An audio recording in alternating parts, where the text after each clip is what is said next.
Hey everyone, my name is Brandon Trinalange, founder of Altitude University, and welcome to this free webinar training. I just want to quickly mention that this is a pre-recorded webinar, which means it is not live and there is a reason for that. I've done a bunch of live webinars in the past and realized in each of them that I'm so focused on delivering valuable training to you that I'm not able to stop the presentation to address each of your questions individually. So instead, this presentation is recorded, which allows me to be available right now in the chat box to answer any of your questions. You can start by letting me know where you're tuning in from, and of course, feel free to drop in any other questions as we go. Before we dive into the exhilarating journey of capturing stunning drone footage, editing cinematic-looking videos, and potentially starting your own profitable drone business, let me answer a few questions up front. First, who is the training for? This training is focused towards beginners that are looking for a way to quickly improve their shooting and editing skills, but can also be for anyone looking to use drones as a side hustle with the goal of making some extra money on the weekends. Basically, anyone that's looking to advance their drone skills or add another source of income. How long is the training going to be? Well, the training is 45 minutes long, and no, I will not just be pitching my product the entire time, as I'm sure you've seen others do. These are just fundamentals and best practices that I've learned from personal experience over the years of building successful drone businesses from scratch. So here's a look at the training on today's agenda. First, we'll break down the question that I usually get asked most, which is, what equipment do I need to create better drone videos? Next, we'll be talking about what Altitude University is and how I've been able to help thousands of people make money flying drones. We'll get into the core of this webinar, which will be focused on my top 7 secrets to creating cinematic drone videos. And after that, if you guys are okay with it, because I'm giving away so much free value in this training, I'm going to be making an exclusive offer at the end for anyone interested in joining Altitude University, which is an online drone school for beginners.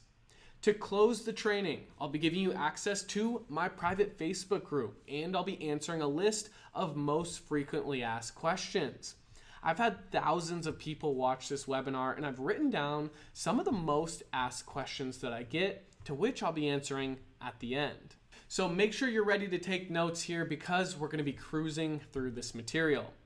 So first, here's a quick look at some of my favorite properties that being a full-time drone pilot has taken me. One of the best parts of the job is that you're in a new and innovative industry that most people aren't familiar with.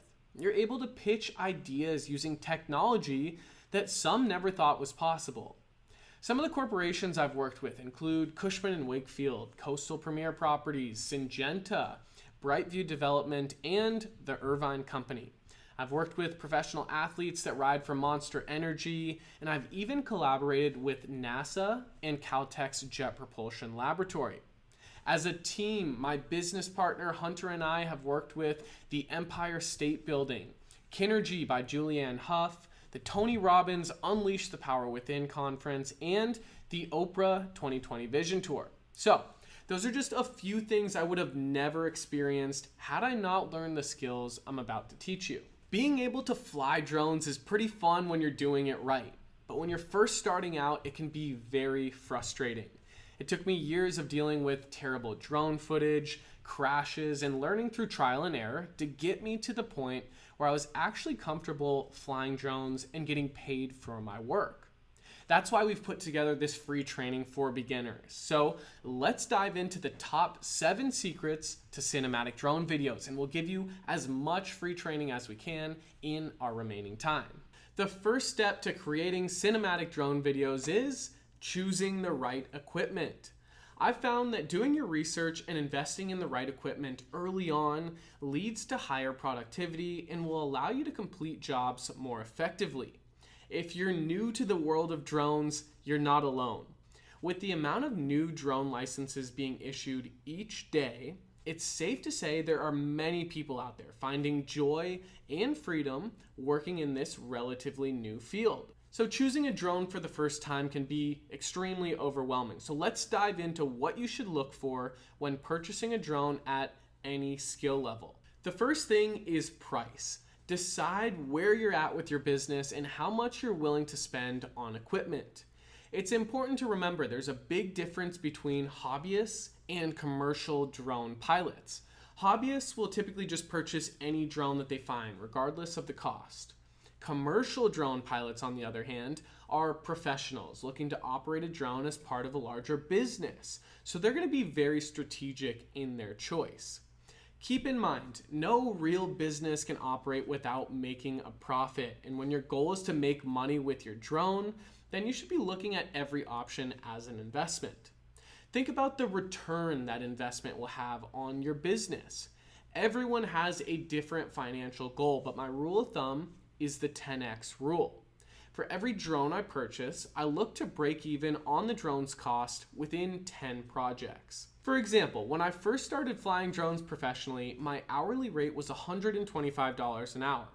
It was a fair rate for my experience at the time, and I was confident in my ability to capture high quality aerials for my clients. The first drone that I purchased was a DJI Phantom 3 Standard that I bought for around $800. Given my hourly rate of $125 an hour and that 10x rule, I could have purchased a drone up to $1,250. For my business, this was a great purchase because I was able to make well beyond the $800 I paid for it and eventually upgraded to a better drone with that same formula in mind. These same concepts apply to whether you're purchasing a drone for the first time and trying to decide what your budget is, or you're making some money and looking to upgrade your current equipment. Find what makes sense for where you're at. Maybe it's a 10x rule, or maybe it's only a 5x rule. Whatever it is, don't purchase something without thinking of the return needed to break even on your investment. The second thing on our list is guidelines. So as you're choosing your first drone, it's important to figure out when, where, and what missions you can legally fly to avoid fines and stay out of trouble. Back in 2017, the Federal Aviation Administration made it a requirement that all hobbyist and professional drone pilots register their drone. Since you're learning what it takes to fly drones at the next level, it's important to know how to register your drone. The process is very simple and you can do it online. You'll create an account through the FAA's Drone Zone website and you'll register your drone individually or as a business. Once you've completed the process, they'll give you a unique registration number that you can print out and put on your drone where it's easily visible. Once you've registered your drone, you'll want to be familiar with the drone laws in your area. I know when I first got started charging money for my services, I was unsure as to what guidelines I needed to follow. By now, you've probably realized the possibility of making an income flying drones. So I'm going to show you exactly what you need. The license is called a remote pilot certificate. And the way you need a driver's license to operate a vehicle, you need a drone license to operate a drone. Now, I know that sounds like a complicated process, so let's ask the question everyone's thinking right about now. Do I need a drone license? The short answer is yes, and chances are if you've made it this far, you already know why. But if you're new to drones and you're thinking about making some additional income on the weekends or receiving any type of monetary compensation for your work, you will need a license. So what's the process? Well, to receive your license, you'll need to pass a written knowledge test, better known as the Part 107 exam. The exam is very straightforward with 60 questions, all multiple choice. Some of the questions require you to know airspace maps and charts, which you can get the hang of within a few days of studying. To pass, you'll need a 70% score or better. So in other words, you have to get 42 of the 60 questions correct. Here's what it comes down to: study, schedule, and pass. The FAA recommends a minimum of about 15 to 20 hours of studying, and most people use a test prep class to prepare for the exam. There are a few different options online, including one from Altitude University that has helped over 12,000 students get their license with a 99% pass rate. And third, now that you understand the guidelines, let's talk about manufacturers. Let's take a look at DJI, Autel, and Skydio, which are the top 3 drone manufacturers on the market. All 3 of these companies produce top-of-the-line drones with top-of-the-line camera capabilities. Over my years in the industry, drone manufacturers have come and gone. If you're familiar with GoPro, for example, they released the GoPro Karma in 2016 that looked like it was going to take off, no pun intended, but in fact it did just the opposite. The company discovered their drones were falling out of the sky, caused by a loss of power during flight, leading to the recall of over 2,500 drones.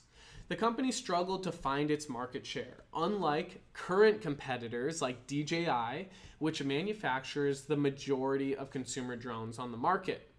If you've seen anyone flying a drone in public, chances are you've seen a DJI drone.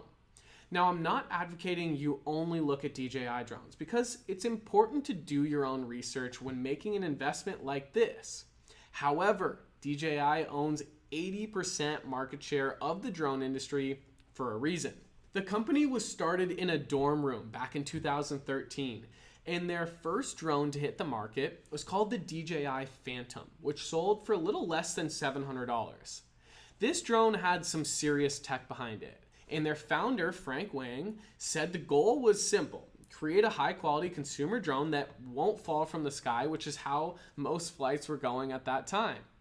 Fast forward a few years and he did just that. The flight time went from 10 minutes all the way up to 34 minutes, leaving his competitors playing catch up. One of those competitors next up on our list is a company called Autel Robotics. And they may not be the first manufacturer you think of when it comes to drones, but public safety, government programs, and first responders have made a dramatic switch to only using Autel drones as privacy concerns continue to rise. They're based in the United States to have a clear advantage over Chinese-made drones. The company has addressed the need for transparency, and they even go as far as to tell you which parts are made here in the US and which parts are made overseas. So after Autel, the next company you should take a look at is called Skydio, which takes the lead for fastest growing company on our list. They recently launched the Skydio X2 Drone, which is capable of filming in 4K and uses artificial intelligence to navigate complex environments all autonomously. It's essentially the first drone that you can fly right out of the box without any prior experience. It's called the Skydio X2 and it's priced around $1,000. But if you're interested in doing more than just photography with your drone, these guys just released a software that allows you to do inspections for things like bridges, residential properties, and even commercial buildings. Let's take a look at features now. I'll let you in on a little secret. Most photography drones can't fly for longer than 30 minutes, and that may concern you at first, but it's fine. Once you come to terms with the fact that flight time and range go hand in hand, you'll focus less time on flying your drone to its absolute limits and more time on pre-planning your shots and being realistic on when you need to land. I guarantee your clients won't mind if you land your drone and add in a fresh new set of batteries that will increase your flight time by another 30 minutes. So instead of worrying about flight time, which a lot of beginners do, let's take a look at some features that really matter when choosing a drone. The capabilities of your drone will determine your ability to create value in industries of your choice, and learning how to fly drones is a process. Let's take a look at how drones operate so you can identify which factors play into creating cinematic drone shots. First, GPS plays a big role in keeping your drone up in the air. When you first take off and hover the drone, position hold will keep it in that same spot, even when you take your fingers off the remote.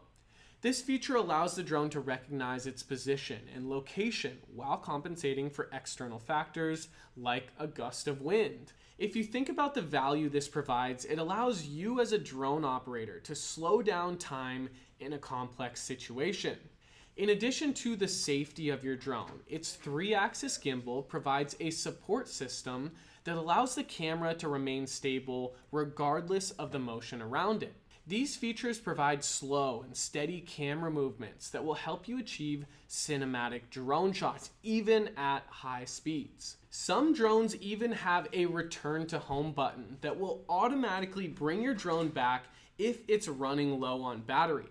It's like a lifeline if you ever lose sight of your drone or you need help bringing it home.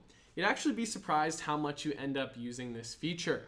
And the last feature to keep an eye out for is obstacle avoidance. This provides tactical feedback on your remote that warns you as you're approaching an object. Drones with this avoidance system will automatically detect and maneuver around obstacles in the flight path using sensors that limit the amount of crashes you may experience as a beginner. So now that you're familiar with these features, let's take a look at some drones that I recommend when purchasing your first drone or upgrading your current equipment. If you're brand new to drones, it can be overwhelming to navigate through all the specs on a drone. What features are most important? What's the best drone for someone who's just starting out? How does it compare to others on the market? If these thoughts are racing through your head, you're not alone. Let's take a look at the top 3 drones that I recommend for beginners and take a look at how they stack up against each other so you can make a decision that you're confident in. So a little over a year ago, DJI introduced the Mavic Mini that had the entire drone community in shock. Its most notable feature was that it came in at a weight of only 249 grams. Why so specific? Well, remember when we discussed drone registration and I mentioned that you have to register your drone in the United States? If you break that regulation down further, it says that you have to register your drone if it's above 250 grams. Well, believe it or not, DJI produced this drone 1 gram less than the regulation requires, meaning legally you don't have to register it. Now, this is a good and bad thing. Some people just take that as they don't have to register their drone with the FAA, so they can just fly anywhere, in any airspace, over people, at night.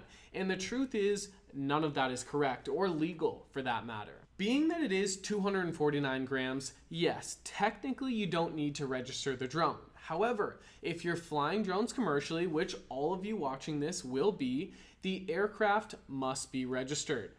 Now that we have that out of the way, let's take a look at the DJI Mavic Mini 2. The DJI Mini 2 is a small, compact drone that features 4K video, a robust wireless connection, and a long battery life, making it one of the most affordable entry-level drones that you'll find for less than $500. The DJI Mavic Mini 2 is one of the most impressive entry-level drones, like we just said, with a flight time of 31 minutes, which is comparable to some of the larger, more advanced drones on the market. This drone has a 1 2/3 inch sensor capable of recording 4K video at 30 frames per second. The 3-axis gimbal on board allows you to capture stunning aerial images even in difficult conditions, keeping you in the air longer while compensating for things like shaky drone movement and high winds. The drone is extremely easy to operate thanks to the upgraded OcuSync 2.0 transmission, which basically keeps a clear signal between your remote and the drone at a distance of up to 6 miles. Now, this is a huge improvement from the last version of this drone, which relied completely on Wi-Fi signal.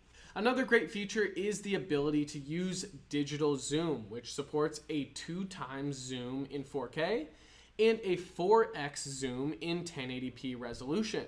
Speaking of the camera resolution, this drone captures 12 megapixel photos in both JPEG and RAW format.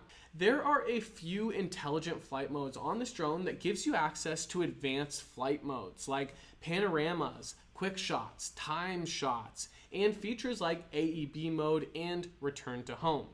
In addition to the panorama mode, which you can use to take a full 180-degree image, you will also use image modes like time shots, which will give you a perfect couple extra seconds before capturing a group photo. The second image mode is called Aeb Triple Shot, which takes 3 images of different exposures and then merges them together for a vivid image. This technique is used by professional photographers that edit these images in post-productions for a higher image quality.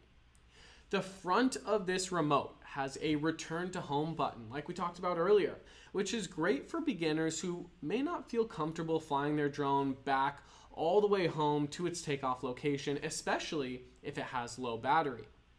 And if you're wondering about the term intelligent flight mode, it's essentially pre-programmed movements that your drone comes with that can be known to open up your more adventurous side. The actual mode we're talking about here is called quick shots, and there are 5 preset movements that you can use while the drone does most of the work. The first one is a droney. The camera will track you similar to taking a selfie and then fly backwards up to reveal the environment. Second one's the helix. The drone will fly upwards, taking away a swirling movement around the subject. The third one is rocket mode, where the drone flies straight up in the air while pointing downwards and following the subject. Fourth one is the circle. Now the drone's going to move around you in a circle, especially if there's an object in the middle at a specific height that you tell the drone. And the last one is the boomerang, where the drone flies in an oval path around the subject. Now the DJI Mavic Mini 2 is priced at $449, and at checkout you're going to have the option to upgrade to the Fly More combo, which includes additional accessories like batteries, a charging hub, extra propellers, and a travel bag, all for the price of $599. So who is this drone for? Well, the drone's perfect for hobbyists and beginners with tons of opportunity for growth. If this is your first drone, you will not be disappointed with the image quality, portability, and the reliable connection. Now, this is a great time to mention that if you're choosing a drone, think to yourself, what will I be using this for? For example, the DJI Mavic Mini 2 is a fantastic drone for beginners, packed full of features and extremely easy to operate. Will you be using a Mini 2 for your drone business? Probably not. As we get into the next few drones, you'll see the capabilities increase as well as the price point. So next on our list is the Mavic Air 2S, which is one of the most impressive mid-range consumer drones on the market. This is the best option for beginners and one that I recommend to anyone that's looking for a drone that they won't outgrow right away. It's also great for experienced pilots looking for a second drone that's smaller and easier to travel with. The Mavic Air 2S is a small folding drone with a 1-inch sensor. It records 5.4K video resolution and has a number of automated flight modes and safety features, making it an affordable alternative to the Mavic 2 Pro, which we're going to talk about here shortly. So with a 1-inch sensor, that Mavic Air 2S captures video resolution that was previously limited to drones costing upwards of $1,500. A bigger sensor is better for a few different reasons, but essentially it provides better quality and more detail in any shots, especially in low light conditions. One of the best things you can have on your drone as a beginner is obstacle avoidance. It uses built-in sensors on top, bottom, front, and back to continuously scan the environment in real time and detect objects in the flight path. When it comes to flight time with this drone, it's clocked in at 31 minutes. And by the way, this can typically vary due to the conditions while you're flying. Now, if you bring your drone everywhere like I do, there are some pretty cool intelligent flight modes that give you a new level of creativity. These are modes like Spotlight 2.0, Active Track, Master Shots, which either supplements your flight or you can let the aircraft fly completely on its own. We'll talk about those more when we get to the topics of cinematic drone movements. But back to the drone, the Mavic Air 2S is priced at $999 and of course has the option to upgrade at checkout to the Fly More combo. Like I mentioned before, this is a great way to access additional accessories straight from DJI. And for $300, you're gonna get 3 more batteries, ND filters, low noise propellers, a charging hub, carrying case, and some other things that will help you with your flight experience. So who's the drone for? I typically recommend this drone to beginners, but it's a great option for anyone that wants to get the most out of their drone for a relatively low price. All right, so as we transition out of consumer drones, let's identify the next category that I like to call prosumer drones. It's a mix of consumer and professional drones that have a specific use case for the drone in mind. The majority of people in this category read reviews and develop an understanding of its capabilities with the goal of turning it into a business. Let's take a look at the last recommendation on our list. Similar to the last few drones we've discussed, the Mavic 2 has a foldable design that fits in a camera bag, makes traveling easy, and this drone also comes in two different options. We have the Mavic 2 Pro and the Mavic 2 Zoom. In reality, this is just the Mavic 2 drone. With the Mavic 2 Zoom uses a 1 2/3 inch sensor, and it provides a 2x zoom that you can use to get perfect shots at a far distance. With the help of this new lens, you're able to create a dolly zoom, which is a popular effect that keeps your subject the same size while the full background of the scene is revealed. Let's switch gears and talk about the Mavic 2 Pro, which has one of the most impressive cameras on a drone this size. So the reason DJI, a drone manufacturer, was able to produce a camera this good was a result of their partnership with Hasselblad, a camera manufacturer. The drone's 1-inch sensor gives you 4K resolution at 30 frames per second and performs extremely well in low light scenarios. So if you like waking up early in the morning or flying at sunset, this drone will produce some awesome shots. On that same note, we reviewed all the camera features that are unique to each drone. Now let's take a look at what these drones have in common.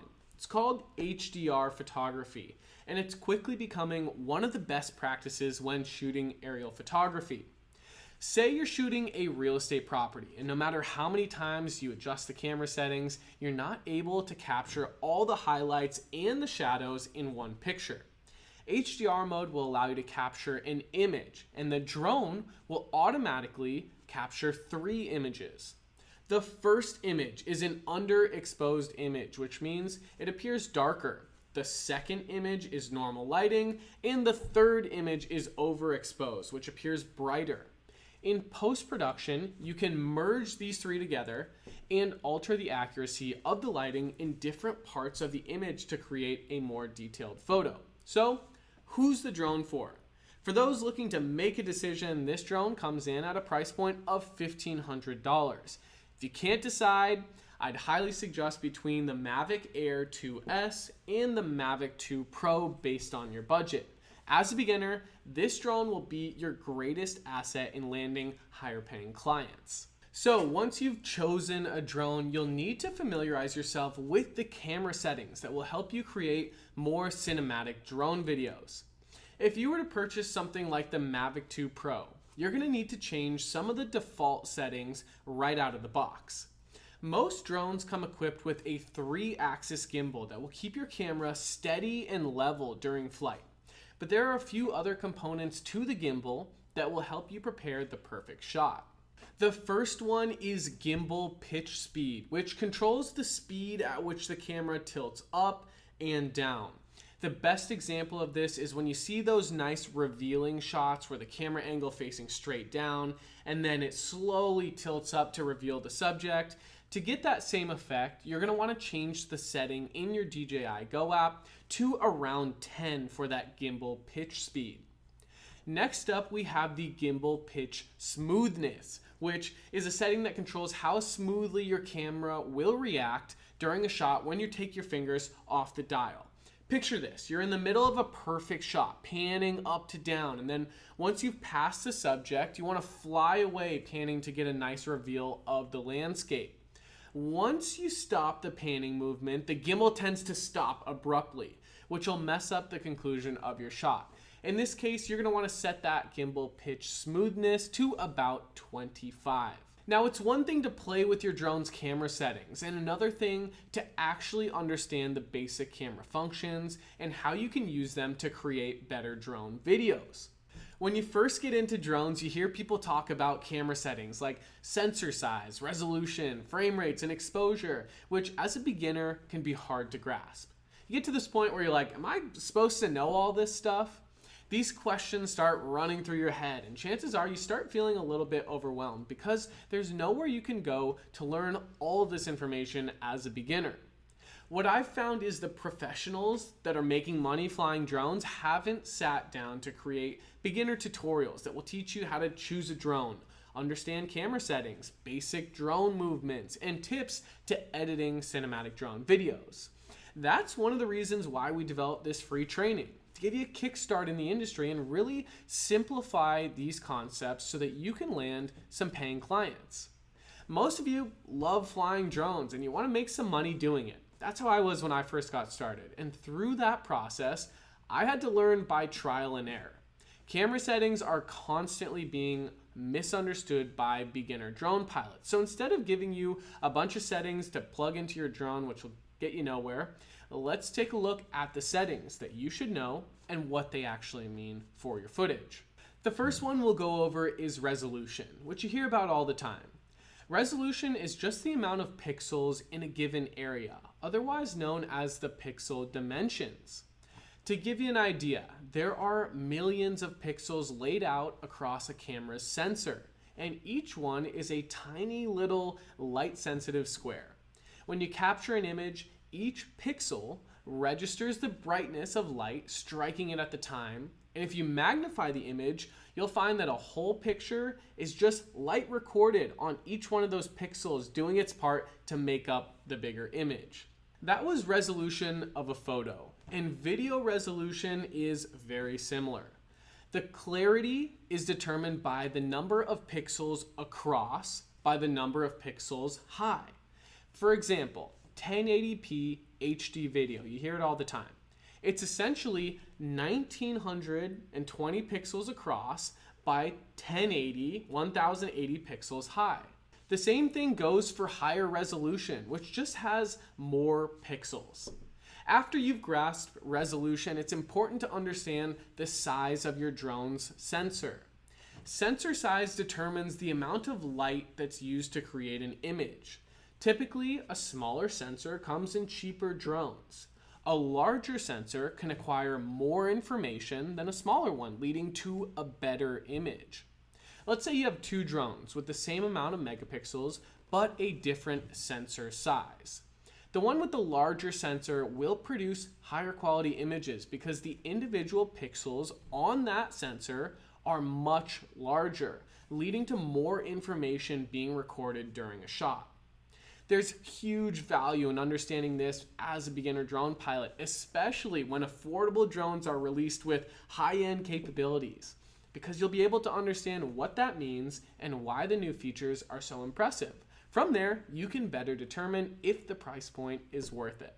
Think of your exposure like a graph between 0 and 100. When you're exposing your footage, you want to keep it right in the middle so you can color grade those clips in your editing software. If you overexpose an image, it's white light and there's no way to bring that exposure back. Now, this may seem like basic knowledge, but the goal is to capture footage that's properly exposed. When you have your drone set to automatic exposure, it's going to fluctuate based on what's happening in your shot. If you're flying in one specific direction with consistent lighting, then your exposure might stay the same and it might look fine.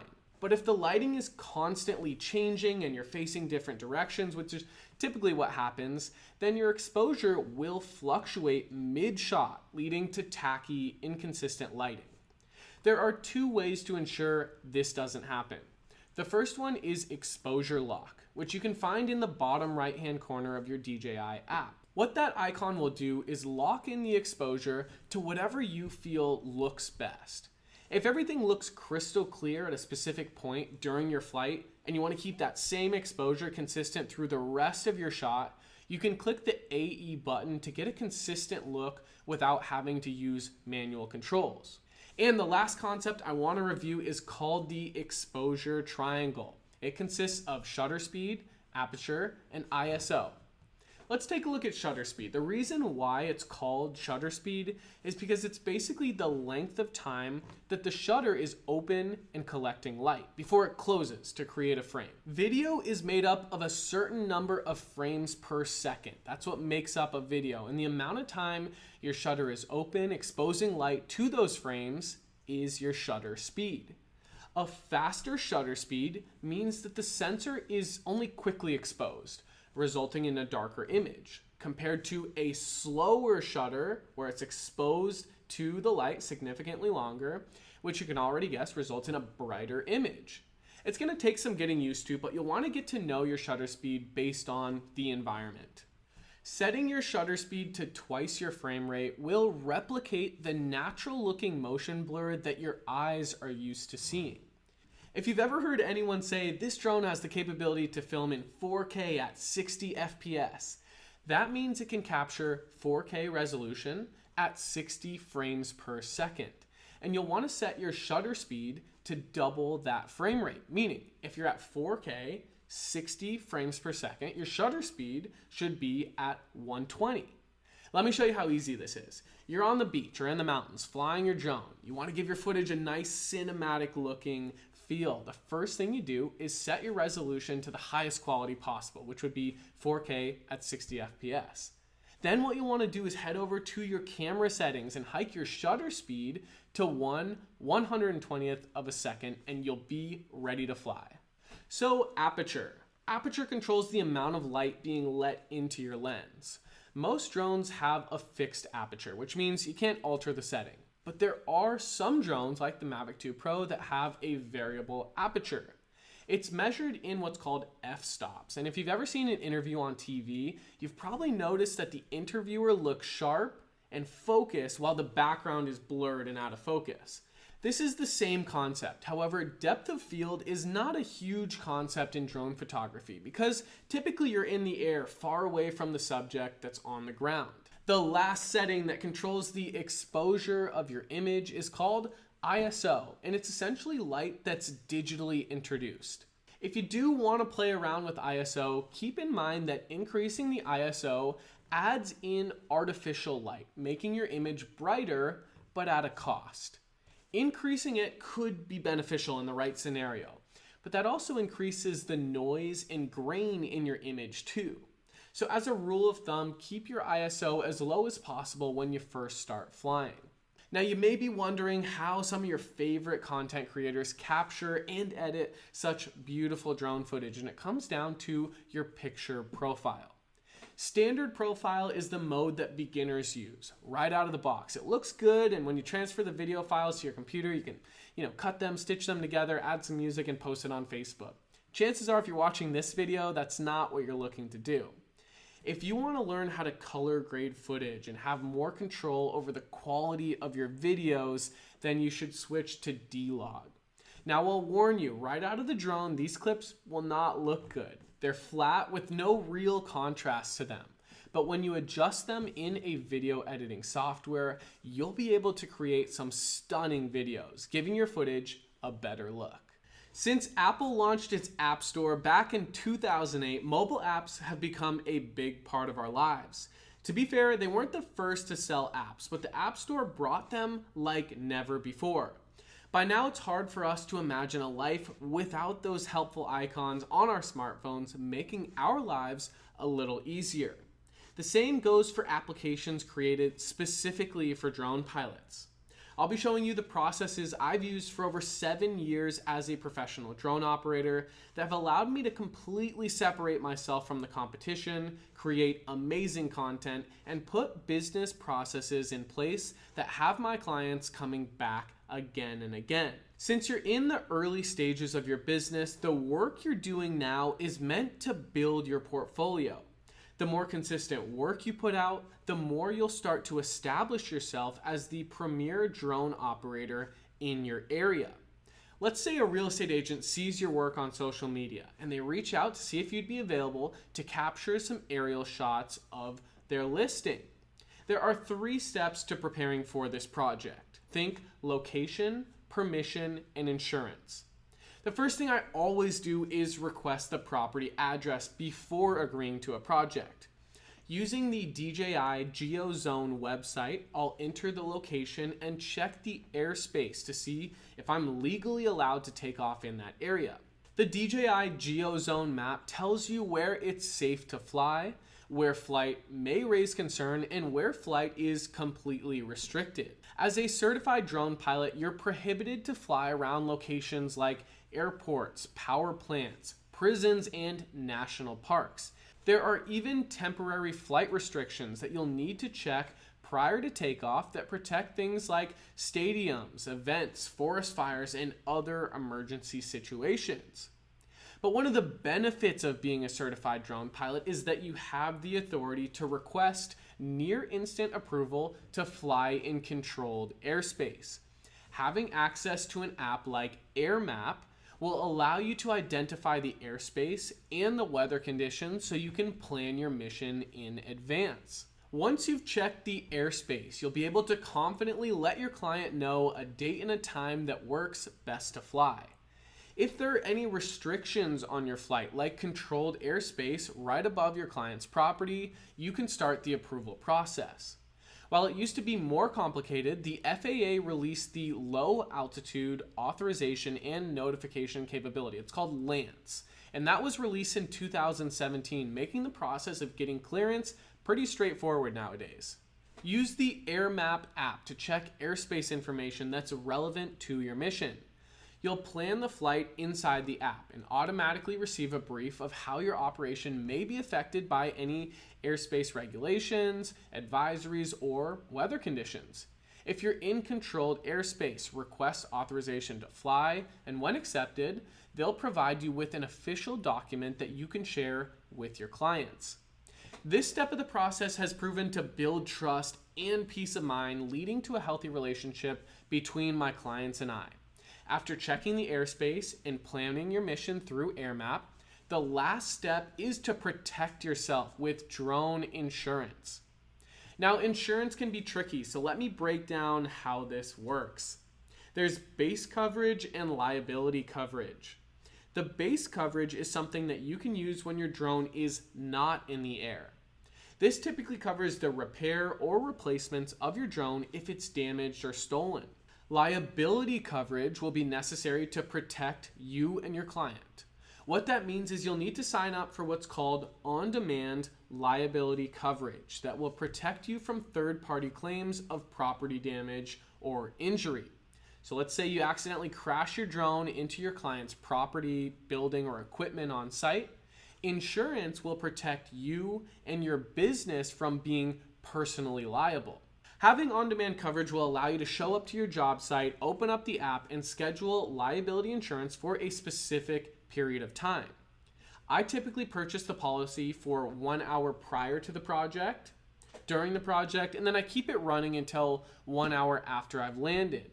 It will send you a policy document that you can show or you can email to your client, and then you're ready to take off confident that if something happens, you're covered. While you're exploring liability insurance, you'll think to yourself, okay, I get that I'm protected if there's property damage or medical fees, but what happens to the damage on my equipment after everything settles? That's where hull insurance comes in. This category of insurance covers the actual drone and can be purchased directly from the manufacturer right when you purchase the drone. For DJI products, you can add DJI Care Refresh at checkout, which protects you from normal or accidental damage. Now let's talk about Thimble, formerly known as Verifly. In-flight insurance is absolutely essential to ensure financial protection in case of an incident that can cause significant damage. Our team found that for most pilots, Verifly is a great resource for drone insurance. It offers on-demand drone insurance starting at rates of only $10 an hour. This is an easy way to make sure that you're protected as a pilot and allows you to only purchase insurance for the time period needed. Here are the steps provided on how Verifly works and what the process looks like. 3-step process. You're going to select a flight area to see real-time prices. You'll click the rate and get instant approval, and then you'll receive on-the-spot proof of insurance. These are hourly options, and Verifly is good when you're just starting. But keep in mind, these focus on liability coverage and will do nothing for you if you damage your drone and nothing else. So as you complete bigger projects and land more clients, you'll probably need to look for a more sustainable option. That's where standard policies come in. They are the way to go if you cover the actual replacement of your drone after a crash. The specifics of what you can get can vary from one service provider to the next. So as an example, I'll let you know the details of a policy I have. My drone business insurance is through Skywatch. The policy I use has a $1 million liability coverage and whole coverage for several of the drones that I operate. Whole coverage will pay me out if I crash a drone and the only casualty is my equipment. If I divide the plan into monthly payments, it works out to about $53 for liability insurance. And one of my drones, let's say the DJI Mavic 2 Pro, works out to about $17 a month for whole coverage. Let's say I crash my Mavic 2 Pro today and it's completely destroyed. After I wipe the tears from my eyes, I'll file a claim with Skywatch. They have a standard 14% deductible, which means that if the drone costs around $1,600, I'll get a check for a little less than $1,400 to purchase a new drone. Most beginner drone pilots rely heavily on the technology built into their drones, and they never get a chance to experiment with manual cinematic drone movements that would take their footage to the next level. Have you ever wondered how some of your favorite content creators capture such incredible shots? When I first started flying drones, I'd get so frustrated when my footage didn't match my expectations. After a long day of flying, I'd get back to the house with only 1 or 2 good shots from the day and realize that the majority of my time in the air was spent aimlessly flying without pre-planning my movements. For those of you who are in a current or similar position, let's dive into my top 5 drone movements. This list will include intelligent flight modes that will help you master the basic shots, and then we'll switch to manual mode so that you can create your own cinematic effect based on any environment. If you've ever played a sport, at the beginning of the season, the coach will give the athletes a playbook. And for the first few games, you'd stick right to those routes. As you start to execute them with precision and practice, the repetition starts to kick in and solidifies in your mind.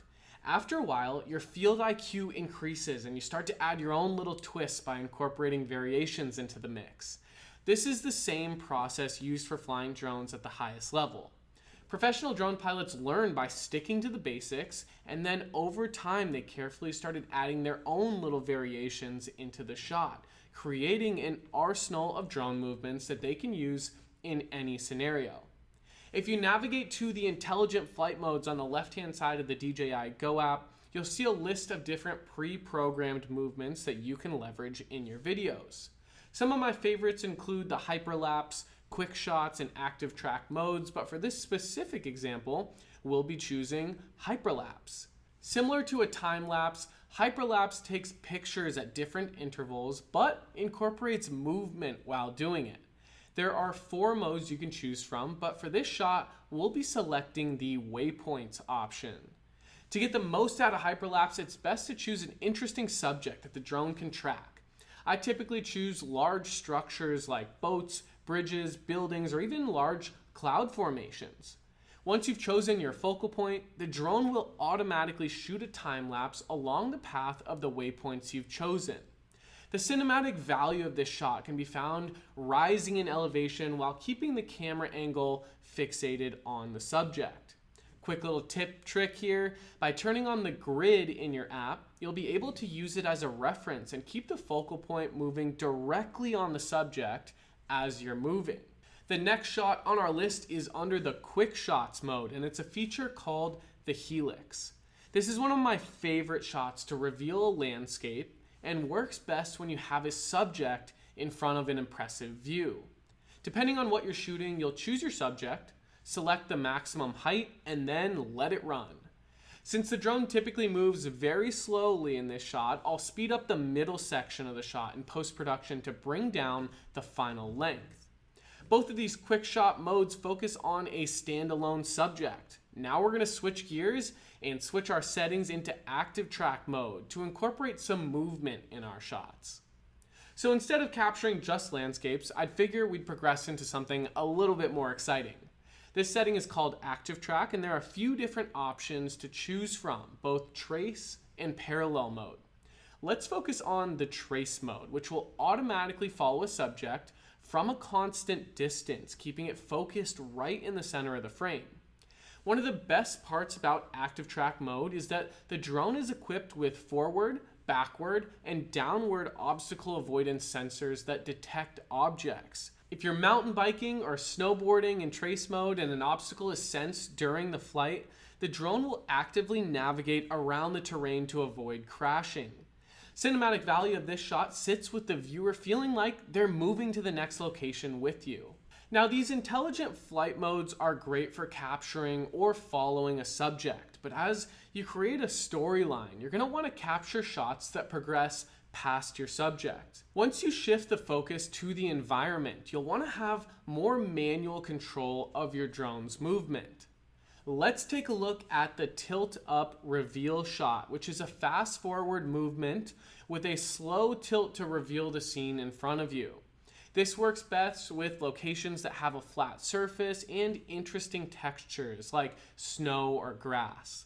The most cinematic aspect of this comes from being at a height where the forward movement is visible in the shot. Keep in mind, the closer you are to the ground, the faster your movement will appear. So if your goal is a slow moving shot, revealing your subject, you're going to want to make sure that you're high enough. Start with the camera facing down and fly forward at a constant speed. As you move forward, you'll gradually tilt your camera up over the span of about 5 to 10 seconds to reveal your subject. Your gimbal pitch speed, or the speed at which your camera tilts upwards, will be set to around 10 inside the app, and it's important to choose a distance that makes sense. Don't start your camera movement too early or reveal your subject too late. Last on our list is the top-down shot, which has quickly become one of the most powerful drone movements on social media. Lucky for us, there are a few different variations of this shot, so let's take a look. The basic top-down shot incorporates forward movement of your drone with the camera pointing straight down. I've used this shot to give a dynamic view of subjects like bike riders or boats above the water. You can also change the movement of your drone to ascend upwards while twisting to give kind of like a corkscrew effect. Keep this one nice and slow to avoid making your viewers dizzy. You can do this by switching to tripod mode, which reduces the speed of all your drone's movements. And like anything new, these drone movements will take time to master, but the more you get out and practice, the easier they'll become. Keep in mind, there are no rules for cinematography and nothing's set in stone. So experiment with different variations of these shots and document the movements you find most powerful. You can scout locations by using Google Earth and use the 3D function to find intricate detail on the map around areas that you live or places that you plan on shooting. And as always, practice, practice, practice. One of the reasons we've been able to create high-quality drone videos for clients across the United States is due to our editing workflow. Understanding the equipment, camera settings, and drone movements will allow you to create stunning drone footage. And then having an efficient editing process will bring your whole project together. Anyone can learn how to fly a drone, and that's one of the main reasons why so many people think they can create high-quality drone videos. But the reality of it is, most of those people have no experience with video editing, which is crucial to creating cinematic drone videos. We've helped thousands of people capture and edit better drone videos, and through that time, we developed a straightforward approach that anyone can use to start editing in Premiere Pro. Here are 3 steps to becoming a proficient video editor. First, download Adobe Premiere Pro. Having the right tool for the job is essential when creating high-quality videos. Premiere Pro is part of the Adobe Creative Suite, and it's one of the top programs for both amateur and professional content creators. Being that it is a part of the Adobe Creative Suite, you can easily move your files between things like After Effects, Illustrator, and Photoshop as you get more experienced. It runs on both Mac and PC computers and supports virtually every major video, image, and audio format, meaning As new cameras are released or when new drones come out, you'll be confident that the software can run using any of the new file types. These next few tips help you reduce the turnaround time for your clients, leading to more projects and in return, more money in your pocket. The first tip is establishing an editing workflow. Since we've been talking all about editing, I figure we'd hop inside Adobe Premiere Pro and show you a typical editing workflow. The first step of our editing workflow is taking all that drone footage you've collected after a successful day of shooting and offloading it into Premiere. With all this new footage, organization is the name of the game. Then you're going to create a new sequence. Once you have your footage imported, you'll want to drag all of your footage into the timeline where you're going to cut and edit from. Once your clips are ready, you can set the standard by updating the settings like resolution, frame rate, and aspect ratio that you want your final video to be exported in. Once you drag your clips in, all your footage will automatically assume that new appearance. Now, before you start sifting through your footage, you're going to want to understand some basic keyboard shortcuts. These are keys that you can use to select tools or perform certain functions without having to click around using your mouse. Once you get the hang of these shortcuts, you're going to cut your editing time in half, and you'll become a way better editor in the process. Next, you'll want to sift through your clips and determine which footage stays and which parts gotta go. This process is known as pulling selects, or the best parts of each clip. Typically, when you're out flying, you'll start to visualize the timeline in your head and visualize the order that your clips are going to go in. Once you have the order, you'll choose the best parts of each clip and cut off the rest. Then you're going to have your clips laid out on your timeline. You're going to start to see your video come to life, and what better way to bring it alive than adding some music to it? We recommend plenty of options to our students for finding good music that fits the mood of your drone video. So once you've found a song that you like, you're going to bring it into your project and start lining up your clips. So there are a few main editing techniques that will set your videos apart. The first one is speed and duration, which is useful because flying at high altitudes can make every movement feel slow. So speeding up your footage adds that dynamic movement to your shot. Next one is speed ramping. It's similar, but allows you to speed up or slow down shots in order to produce dramatic and creative effects in certain areas of your clip. And reversing footage is always a great way to easily change the perspective of your footage, especially when you have fast-moving shots going forward that would otherwise be dangerous if you were flying in reverse.